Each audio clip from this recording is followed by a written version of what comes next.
In today's episode of the Pathmark Presents podcast, I have an interesting guest here with me today. I'm with Sally Forsyth, and she's taking over from the team, or scaling over from the team here at the Mesma. And Mesma is a very interesting solution. Basically, it gives out into the world a quality assurance process shortcut, I should say. They're providing you guys with a very interesting technology around that space, and we want to really deep dive in what it actually means, who's leveraging that support in the quality assurance processes from Mesma, and also how Sally is thinking about growth for the company. So welcome to the show.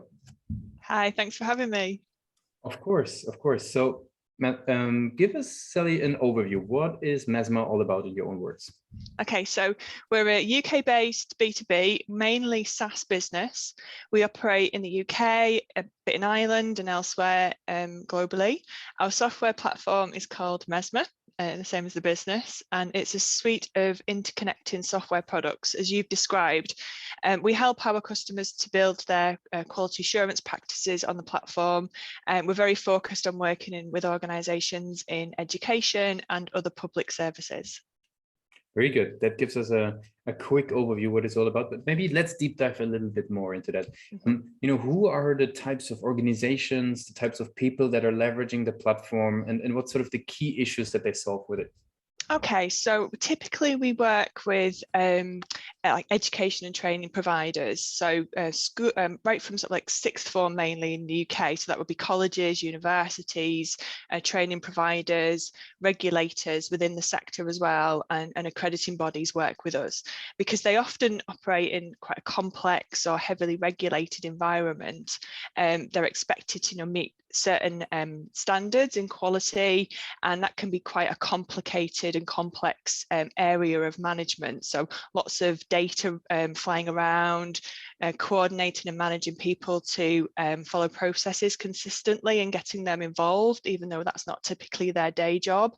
And so what Mesma does is it gives them a tool, a platform where they can organize that activity, gather the information together, and then take insights and oversight of that process to help them make really good decisions based on where they want to focus their resources on quality improvement.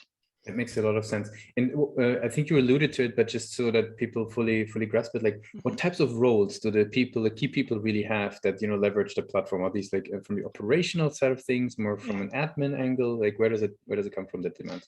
Yes, it really depends on the organisation. So we work with very small training providers who wear, the people that we would work with would wear multiple hats. So they come to us with different needs to our larger customers, who would typically be like very big training providers, who could be multinational training providers. They could be universities. It could be a government department. So they've got varied needs depending on who we're working with in those organizations. That could be senior leaders who have a particular focus and specialism on quality, and quality managers in those spaces as well. Mm-hmm. Very cool.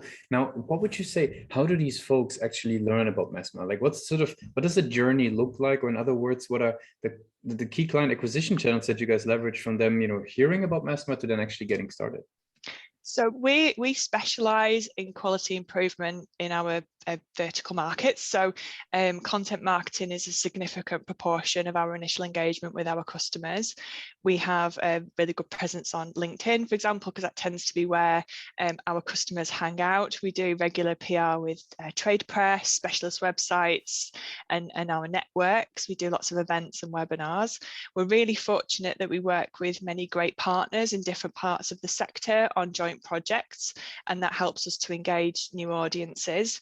And I think also the fact that we work with the larger organisations in the sector, so the regulatory bodies and the accreditation bodies, and they and consultants in the sector, and they use the software with their customers, so their end users get a taste of Mesma, and then they may contact us directly or just come to the website and investigate what we do. And then we use our website to get them more interested in taking a demo, etc., with us. You mentioned the website there, and it's quite interesting because typically the marketers that we have on the show, they're very critical of the website always. There is, always something to improve, always something to change. How do you think about the page? What's sort of a major strength of the page versus where do you see even, room for improvement moving forward?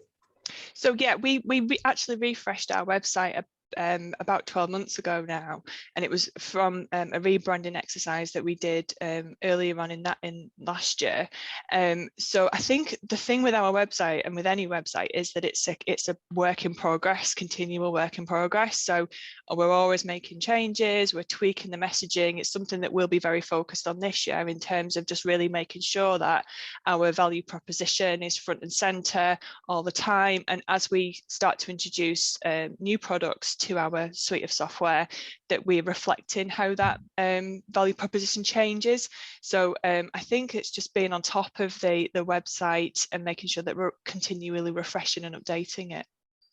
Very cool. I mean, on that point, is there something that you've picked up over the years that actually is, next to, keeping the message up to date? Is there anything that you've learned over the years that it's actually helpful, for a marketer to sort of, drive demand from the website? Any approaches, any tools, any methods that you've picked up over the years that were helpful? Yeah, so I think that from our point of view, one of the things that we're really conscious of and careful about is just keeping up to date with what's going on in our sector, but also it sounds really simple and really obvious, but talking to our customers and understanding what they are most interested in and what's really keeping them up at night and the things that concerns them. And in doing our customer research recently, one of the things that kind of really stood out to us was just how important it was that the service that we offer in terms of the quality improvement products and the wraparound support that we offer as part of that, which I think makes us quite unique, really gets to the heart of what they're trying to achieve, which is to make the quality better for their end users, so their customers, their students and their learners. So it's about really making sure that we're helping to identify their needs and putting that at the center of the website. Is there something very practical that you've how do you do that? Do you sit in on sales calls? Do you arrange calls with customers? Maybe one or two pointers that you found to be helpful in that regard?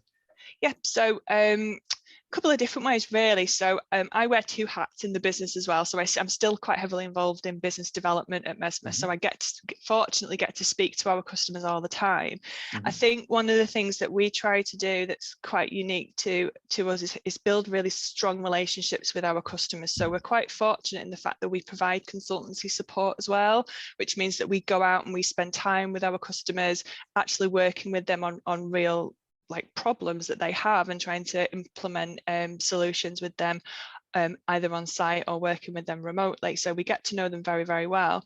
And we also make it part of our kind of our strategy is in terms of our engagement with our software customers is to provide a wraparound community. So we do something called improvement partners with our customers, which is free for anyone who's using the software. And it's little mini projects that we work with them on. So we'll work with them using the software as the platform where they can communicate and exchange ideas, but also give them some wraparound support. And we do that 2 or 3 times a year, lasts a couple of months, but it's really, really useful because we get lots of great information out of it and they get support to tackle their problems. So it's a really reciprocal relationship.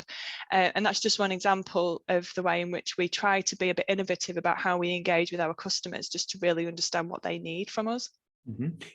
How would that work? So you would suggest them a little improvement project, or did they come to you? Maybe for somebody who is interested in that concept, how do you guys think about that? So it depends. It might be something that's going on in the sector. So it might be a theme, a change in regulation or in standard, and we might use that as the starting point. Or it could be that through just talking to people, we pick up on themes.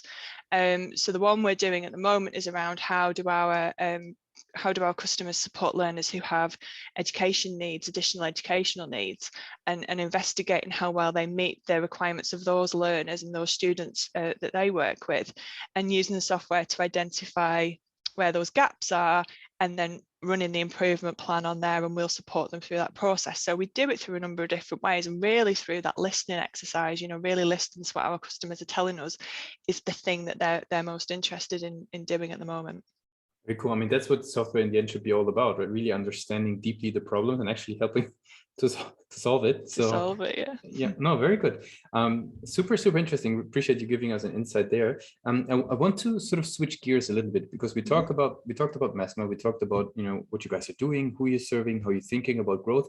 Now I'm curious to learn a little bit more about your journey within marketing and business development.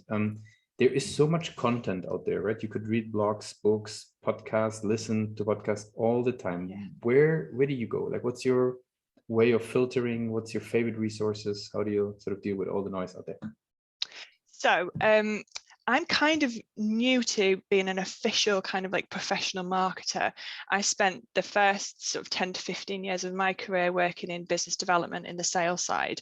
And I think that that's really given me a very good grounding in terms of understanding the relationship between sales and marketing. And then I've recently, so I working for a very small business, and Mesma has been a very small and growing business. You wear lots of different hats. So I've worn the sales hat, the marketing hat, and the customer success hat, sometimes all at the same time.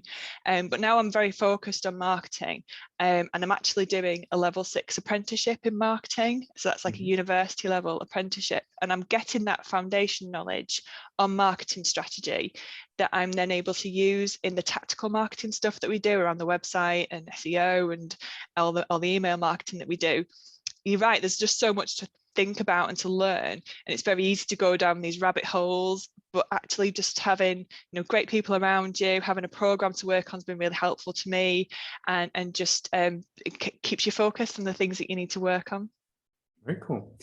As we slowly getting to an end of the interview, I have some rapid fire questions. Are you ready for those? I am. What is the last book you read or the last podcast you listened to? So yeah, I'm studying at the moment, so I've always got a few textbooks on the go, but I like to listen to audiobooks quite a lot. So I'm halfway through, just coming towards the end, I think, of This Is Marketing by Seth Godin, and then I think I'm going to do Eric Ries's Lean Startup after that, which was recommended to me by my tutor at college. What is one single thing your company is focused on the most at the moment? Definitely product development, always customer acquisition, but definitely product development at the moment. So we are moving our software suite from our first generation version of the software onto the second generation. So we're replacing some of the software at the moment, and then we're going to start building new products. So my involvement in that is very much around sort of customer focus groups, gathering customer intelligence. So it's a really exciting time for us.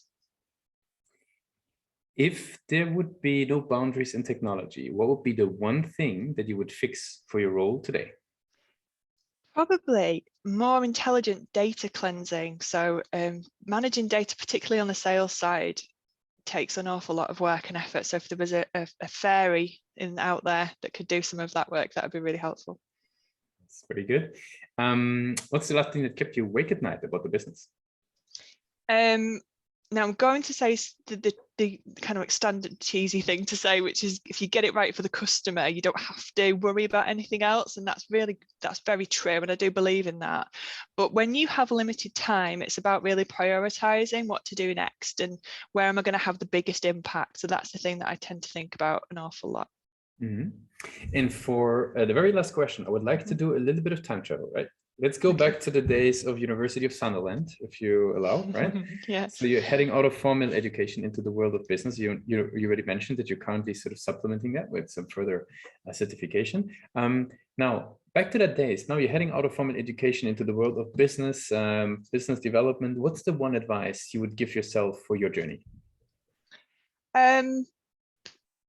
Probably don't sweat the small stuff. I think it's really easy to say that, but if you're a bit of a perfectionist, I think it's more difficult to do. Sally, I really appreciate you took the time with us today. Gave us a sort of an insight on how Mesma works, what you guys are doing, how you're thinking about goals. I want to give you the very last word. If somebody would be forgetting all that we discussed about Mesma today, what's the one thing they should remember? That we are a people business that deals in technology. Thanks a lot for being a guest on Pathmark Presents. Thank you.